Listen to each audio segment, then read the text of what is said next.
monde choisi, qui se trouve derrière nous, et de la libération de Kutch commence. Ouvrez le banc. C'est le monde choisi.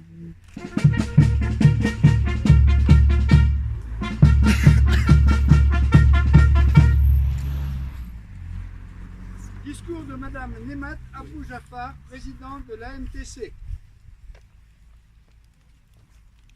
Le micro, il est là. Le micro, il est là, madame, la présidente.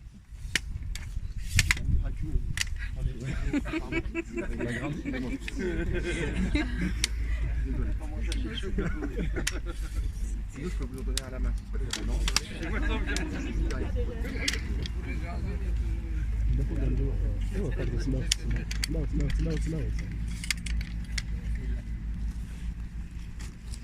Monsieur l'ambassadeur, Mesdames et Messieurs les députés, Messieurs les maires, Mesdames et Messieurs les représentants des autorités civiles et militaires, Mesdames et Messieurs les représentants des anciens combattants, Mesdames et Messieurs les représentants des associations, Mesdames et Messieurs les élus, Messieurs les porte-drapeaux, Mesdames et Messieurs, au nom de l'Amicale pour la mémoire des tirailleurs comoriens, je tiens moi aussi à vous remercier sincèrement de vous être déplacés pour assister à cette commémoration. Cette année 2018 est toute particulière. Il y a 100 ans, en ces lieux furent le théâtre d'affrontements sanglants. Il y a 100 ans, les soldats venus d'Afrique ont fait preuve d'une volonté et d'un courage rares. 100 ans que nous ne les avons pas oubliés. Aujourd'hui, nous mesurons enfin les efforts et les sacrifices que les colonies ont consentis entre 1914 et 1918. À quelques lieues d'ici, le 4e régiment de marche de Zouave et les soldats comoriens intégrés dans le bataillon malgache et le bataillon tirailleurs somali avaient démontré tout leur courage, au feu, notamment lors des combats à Ourskan. Durant toute la guerre, les troupes coloniales se sont distinguées par leur vaillance sous les champs de bataille, mais elles ont également payé un lourd tribut.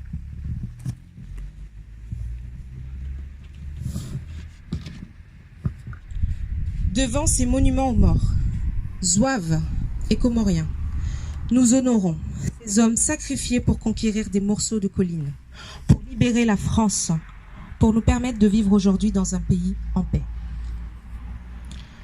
Ils nous rappellent l'héroïsme et la victoire, mais aussi la souffrance et la mort de ces soldats. Je voudrais aussi dire un mot pour les femmes. Les femmes qui ont joué un rôle déterminant dans les campagnes et les usines pour assurer l'effort de guerre. Les femmes médecins, infirmières, qui ont sauvé à l'arrière des lignes ou dans les ambulances près du front. Mais aussi les mères, épouses, sœurs qui ont tant souffert de l'attente de leurs proches et qui ont dû assurer le quotidien de leur famille durant l'absence des soldats. Nous avons une dette perpétuelle envers tous ces combattants et ce devoir de mémoire nous le rappelle. Elle rappelle aussi aux jeunes générations le sacrifice des soldats comoriens, des troupes coloniales, des hommes et des femmes venus du monde entier pour libérer la France.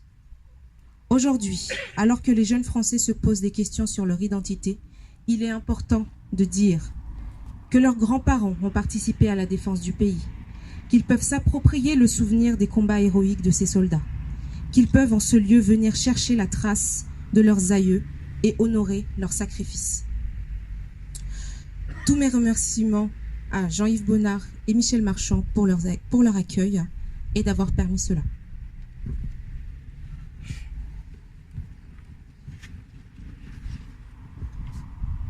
Enfin, je voudrais exprimer ici notre attachement au sein de l'AMTC au devoir de mémoire.